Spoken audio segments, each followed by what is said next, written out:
Good afternoon, everyone, and thank you for joining us for another of our episodes of STAC Chat. I'm Jacques Tortoroli, the Executive in Residence at St. Thomas Aquinas College here in Rockland County, and I'm delighted to have as our guest today, Sean Pica. Sean is the Executive Director of Hudson Link for Higher Education in Prison, a not-for-profit organization that provides college education, life skills, and re-entry support to incarcerated and formerly incarcerated men and women to help them make a positive impact in their own lives, their families, and of course, their communities.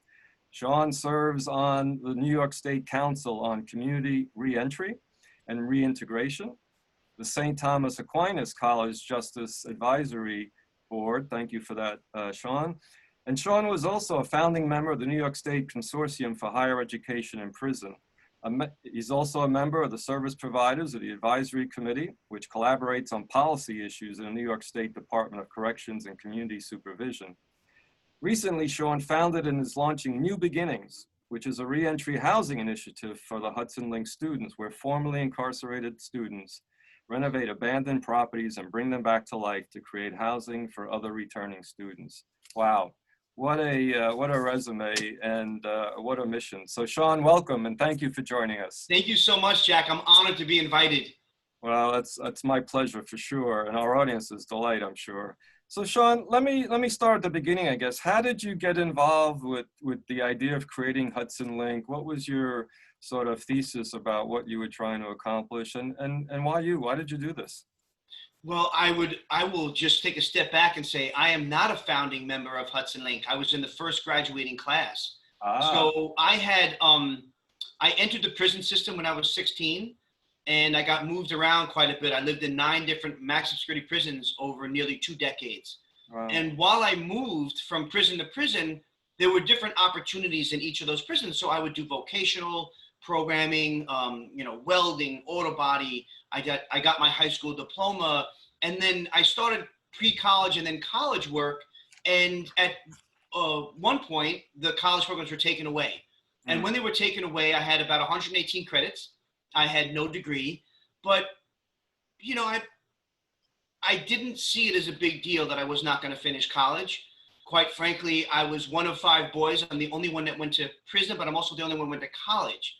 So in my family, my mom and dad, retired New York City cops, they didn't go to college. So it wasn't like college was something that I had in my, it wasn't in my to-do list. Yeah. And surviving in prison every day was my high priority. And all of a sudden, there's discussions about creating a college program after all the state and federal funding had been taken away. And I was asked by some of the older guys to be included in those conversations because they just thought guys like me that had a high number of credits already before the programs were taken away would probably be the first to have an opportunity to jump in if we did figure out how to bring college back. Right. So I was lucky enough to sit in the room and listen to these guys that already had their degrees brainstorm with the prison administration, with outside volunteers, with folks from the colleges about how to create a college program while we had no money, no funding was in place for it. This wasn't a sexy topic back then. And the prison administration was really supportive, but they didn't have any ideas either. And that's kind of where it all began. And then I was in the graduating class of 01. Wow, that's terrific. And so when did you found it? When did you join Hudson Link then, Sean? So it was founded in 97. Yeah. It launched in 98. Yeah. I was in the first graduating class that finished in September 2001. Got it. Okay, terrific. And Sean, of course, recently there's lots of discussion, and rightly so, about race, biases, prejudice, social justice or injustice. I was reading a book the other day. I don't know if you've heard of it. It's a book by Daniel Sered. And the title is Until We Reckon, Violence, Mass Incarceration, and a Road to Repair. Yeah. And there's some interesting things that she points out, and I'll just give you a couple of them to react to. But, one of the things she says is police arrest minorities at higher rates than whites. I think we all recognize that to be true. And prosecutors charge them. Prisons trap them. these interlocking mechanisms have made the criminal legal system so unjust that some activities and scholars, some activists, excuse me, and scholars have abandoned the phrase justice system altogether. Your thoughts on that? I can't help but think of the prison system and the prison, and everything inside the prison revolves around day-to-day activities in that prison yard. So I remember as a kid being in that prison yard with hundreds of folks on any given day, and not a single person that looked like me. Now, you could talk any day of the week about these statistics, about who's incarcerated, what communities they come from, how many folks are arrested. But when you look into a prison yard with hundreds of people and there's 6 white faces, you don't have to be a scientist or a researcher to realize there is something broken there. Yeah. And it's not because those white kids aren't committing crimes. The system is inherently in the midst of just, how do you repair that? I don't know. But when you witness it in that level, when you're in a cell block that's 2 football fields long and nobody else looks like you, there's something wrong there. Yeah, wow, it tells you all you need to know, right, in that regard. You know, one of the other things that she points out in the book is, she says, for all this, sociologists tend to agree that the threat of harsh prison conditions or lengthy sentences just don't act as a deterrent to crime, you know? And in fact, she says, drug convictions account for only about 15% of the people in state prisons, while convictions for violent offenses account for 53%. So we would still have the highest incarceration rate in the world in this country, even if you took out drug-related incarceration penalties. So meanwhile, you know, she's saying there are a few solutions here, and I would argue that education may be one of those solutions. And is there a way that education could somehow be structured such that it even potentially took the place of incarceration in the right context and construct? What are your thoughts there? Would you agree with that, or? I absolutely would. I mean, because there's so few college programs. I mean, we had over 350 programs in prison college programs before 1994, and that was reduced to about a dozen. And now we're up, you know, that's raised with the help of Pell and TAP and some of the local funders that have jumped in on this. But in New York, there's, I think, 22 college programs in 50 prisons. But that also means if a son or a brother or a husband gets incarcerated, there's a roll of the dice if they, after they get to the prison they'll stay in, if they'll have a second chance. And I say second chance because, quite frankly, at this point, the only chance you really have of turning a prison sentence around and having something good come out of it is if you can get trained in something. And I'm not saying college is the only thing, because there's plenty of us out there that college is not going to work for us. But that means trades, it means a degree, not just college in something, and, you know, some kind of training or certification. And for me, I remember as a kid, not only was there college in the 80s in all these prisons, but there was vocational trades. Yeah. And I was trained in so many different things: welding, auto body, drafting. You know, it was incredible, the wealth of knowledge that I was able to get. All of that is gone.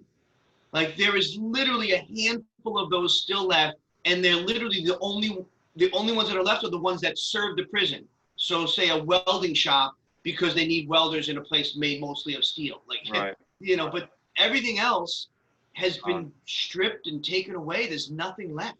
Wow. And you know, I also saw a statistic that if you thought about sort of the investment made to educate incarcerated folks, and you compared that to the reentry of the population of formerly incarcerated folks, we're saying that there's a 4x return on the investment of educating incarcerated, you know, men and women, so that when they come out, they can in fact become members of you know, the active society and contribute it to.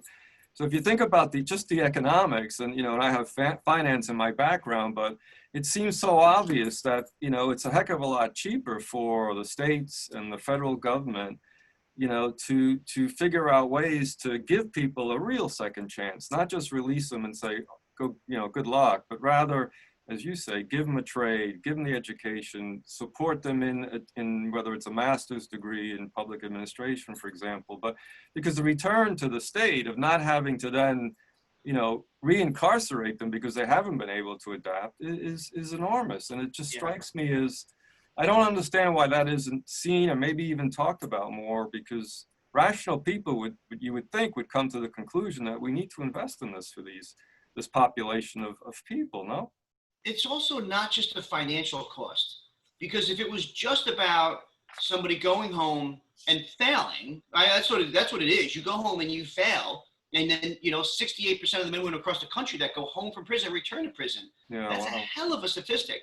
But you failed, and now you've returned to prison, and you're starting all over. But in that failure, generally speaking, there's a cost to the community. Mm-hmm. Someone's probably been hurt. There's a cost to the families, the children. Like, there's so many ripples to this that affect the community in negative ways, that we should be investing at such a higher rate for the community's sake. Yeah. Because I do get the fact that I made a mistake. I went to prison. Someone got hurt. I'm not the guy you want to invest in. It makes sense to me that doesn't work for everybody. But on the same token, it's not me you're investing in. It's really the community I'm returning back to that gets that investment. And if 68% of the men and women in this country return to prison, and we have a less than 2% recidivism rate in 22 years, we're saving the New York's taxpayers millions of dollars a year. Exactly right. For something that we're not, like, the colleges are investing the bulk of the money. We're raising the money for the faculty and textbooks. The state and feds don't pay for any of it, and none of it comes from the community. So they're getting 100% of the reward for something that we're paying for. How are they not supporting this? Right.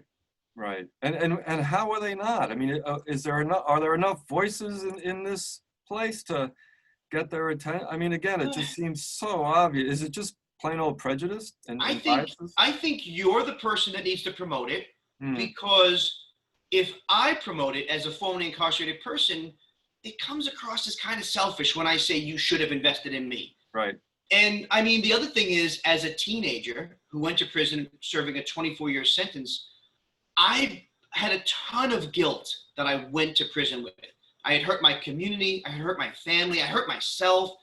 And now when I get to prison, hearing about investing in myself and turning myself, like, it takes years for the newly incarcerated person to feel they're worthy of redemption.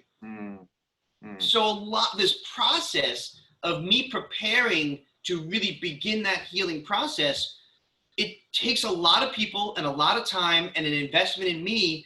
And quite frankly, college for me is where, having professors say, I don't really care what you did to come to prison. I'd rather you just work on this essay that I've asked you to do 3 times. It boiled down to just academic work. And isn't college, like, the very nature of college is rebuilding a person's self. Yeah. And it's teenagers going off to go to college, and when they come back to the family, they're different because they've restructured their world and their knowledge and what they think about the world. That's what college does for everybody. Sean, you're so right. I mean, we take pride in just that here at St. Thomas Aquinas College, because, we view that we get students, the students we get, are sometimes not ready for college. Yeah. Either sort of where they are from a maturity point of view, or where they are from a capacity point of view, and of course financial capabilities. But because of our size, a small college, call it 2,000 on average enrolled students, and our 60-acre campus where you could spend time and reside here, we believe that by the time they graduate, we've changed their lives and enable them to be able to now go out and get a first job on the road to their career, to kind of, create, an environment where they can go from what they were to where they are. And that's the beauty of a small college, where it's not about you're a number and I'll see you on graduation, but rather every day, we know who you are, we know what you're doing, and the faculty are unbelievable. And even the campus experience, whenever there's an event and I'm visiting the campus, I'm watching the professors walk the halls and greeting folks by name. You're not going to get that at a big, like, you know, you're going to lose that personal touch when you go to these bigger schools, but also the campus events. I've been to a few movie screenings. We've had some book talk backs, and you could do that at any campus, right? But you really feel like you're in someone's living room, that kind of at-home touch. Yeah. When the president or the dean and the faculty and students are in a conversation. And I don't know, I've always just left there with my batteries recharged whenever I'm over there. Well, we appreciate the compliment, and again, I would certainly appreciate your involvement in STAC and what we're doing together, which is great. And one of the things that we do is go into the Sullivan County facility and give incarcerated folks a chance to get an undergraduate degree. And this year, for the first time, offering a graduate degree in a master's in public administration, which is really exciting. Sean, can you just give people a little bit of an insight of, you know, so you're incarcerated and you're trying to get a college education. What is that like? And are others, you know, do you kind of have to hide that from the rest of the population? Or what are the challenges that come? I mean, I can't imagine it, but you've lived it and seen it. What are the challenges in just trying to do that in an incarcerated, you know, situation? Jack, it literally goes back to everything we think we know about prison. And if the only thing we have to rely on is the movies we've seen or what we've heard, like every joke we've ever heard about prison has some kind of violence attached to it. But the fact is, as a teenager, when I got there, on the very first day I was in prison, head had just been shaved, I'm wearing a prison uniform that doesn't fit me, I weigh 118 pounds, I'm 2 inches shorter. I mean, I wasn't even shaving yet. I hadn't even finished the 9th grade. The first person that came to my cell was encouraging me to finish my high school diploma. Wow. It was not the interaction I was expecting when I got to a maximum security prison. It wasn't, it just was not what I was thinking would be happening on my first day in prison. But the fact is, the guy came to my cell and said, have you considered finishing high school? Because there is a college program here. And I remember saying to him, it sounds like a great idea, but I'm just not school material. And he said something that I had never heard before, because I had always struggled in school. High school was disastrous for me. I'd been left back one of the grades, and, you know, it wasn't good for me. I wasn't a good learner. And he said to me, well, you won't be doing it alone. We'll be helping you. Wow. And for the first time ever, I had crews of people in the yard going over the books with me, assisting me, working on with me. And when I got that high school diploma, there should have been 20 people up on that stage with me. Wow. But isn't that the very nature of what learning should be constructed around? No one should be going to school alone. This is not about the smartest kid gets the best grade, gets the ahead. This is all of us trying to get through high school. And I got to tell you, one of the favorite parts of my job today is not the executive director title and traveling the country and managing policy. It's I go to a different high school every month, and I speak to groups of kids there. And, you know, I say I thought I was a dummy when really all I needed to do was learn differently. Yeah. And I see kids in the 10th and 11th grade so hungry to hear because they are sitting there feeling like dummies. Yeah. And they're not. And I'm now working on my 3rd graduate degree, and it just was the learning. It's how I was learning, and I wasn't learning well in that structured environment that was what was set up.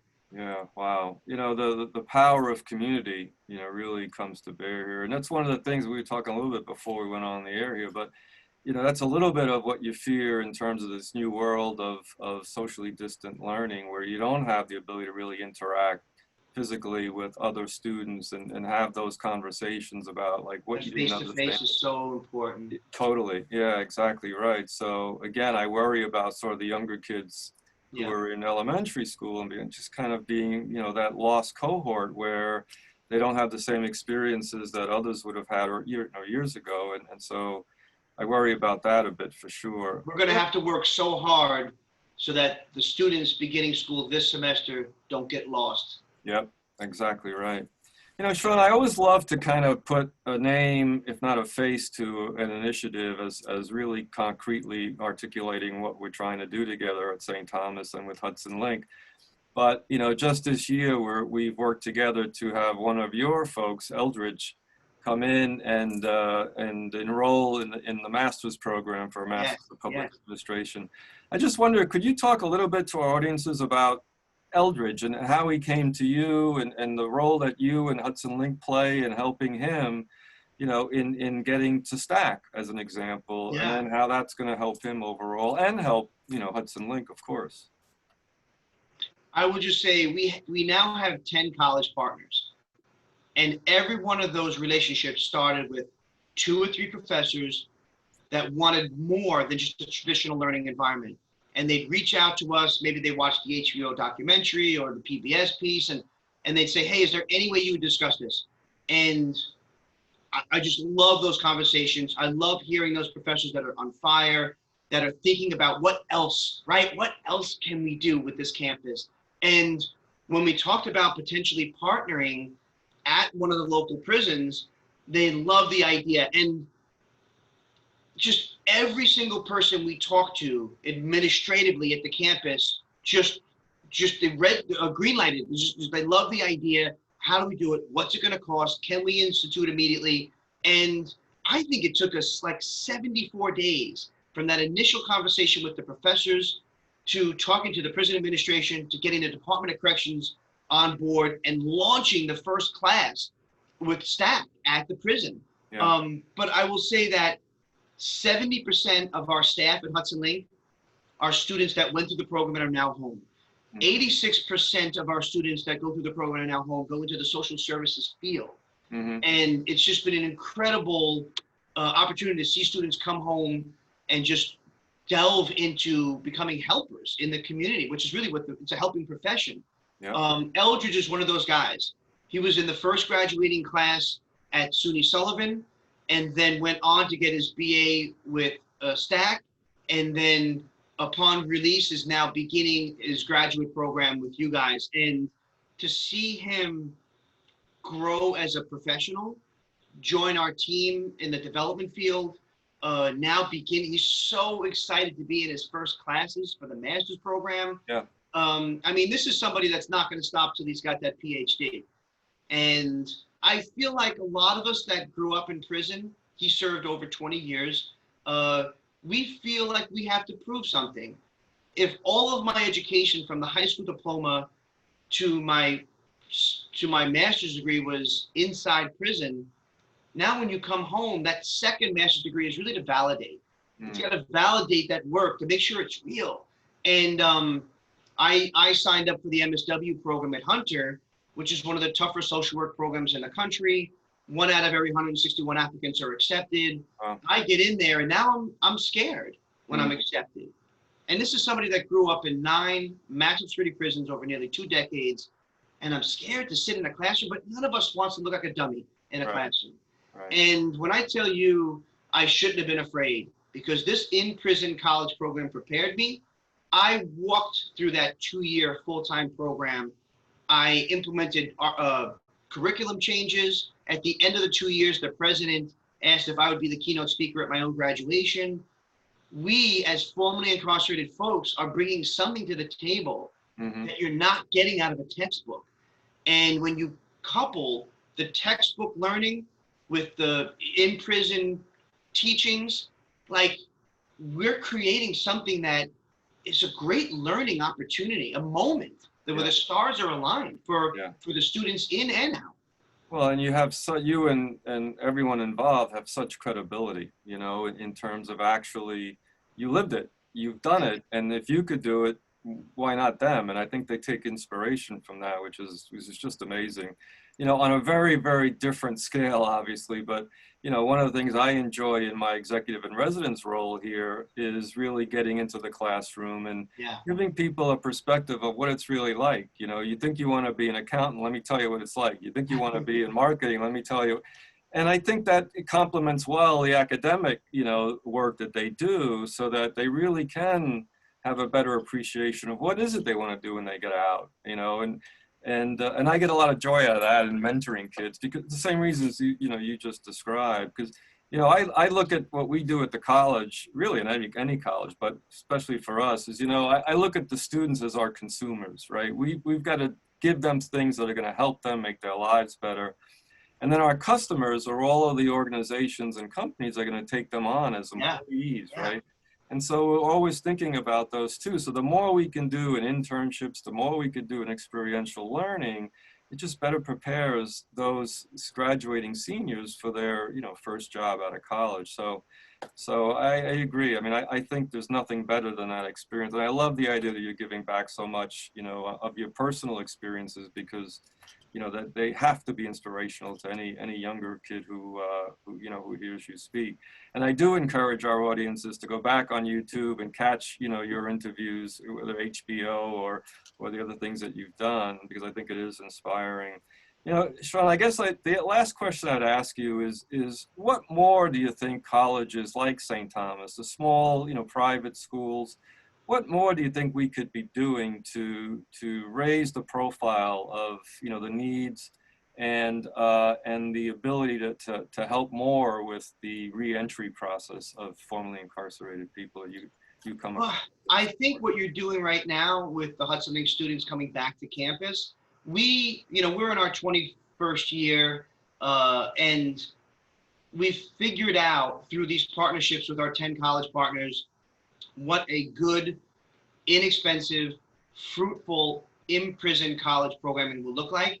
But when somebody goes home, either before they finish or if they want to go on to graduate school, the continued ed piece is something that's been really tricky. Yeah. And having colleges like yourself say that we're not just going to partner with you inside, we're going to also invite those students back to campus. That is something that most of the college partners do not do. And I know that Columbia University has been doing it this past year.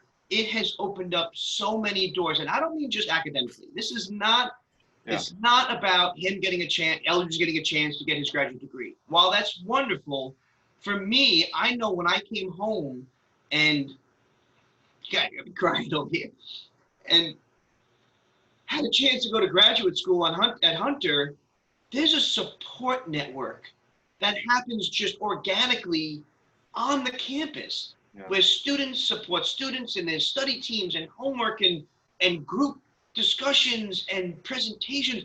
I felt supported in a world and a time in my life where there was no support. I was in a transitional house. I had no family. I had no job. I was on parole. I wasn't even allowed to vote. And then here's these group of students that excitedly welcomed me every evening in class. It's what kept me alive.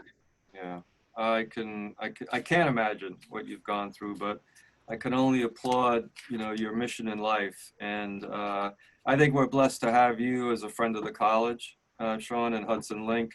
As you know, criminal justice at St. Thomas Aquinas College is one of our largest majors. Professor Shiat, totally, nobody better and nobody more passionate about, helping as well. And I think she may have mentioned to you that we're working on the creation of a social justice and equity center at the college, working with the Dean of the Arts and Sciences School, the Provost, and of course with the support of our president. And I'd love to sit down with you and engage you, because we want to make it great, and I know we will. Oh my God, I would be honored to be involved. Sean, I want to say really, thank you so much for taking the time to share your story, taking the time to, again, get these issues in front of our audiences. And I look forward to seeing you again soon. And Jack, thank you. And please tell everyone I said, send my regards and thank him, and hopefully see you soon. We can share a cup of coffee in person. Nothing would be better than that. Sean, thank you. Be well, my friend. All right, thank you. Great.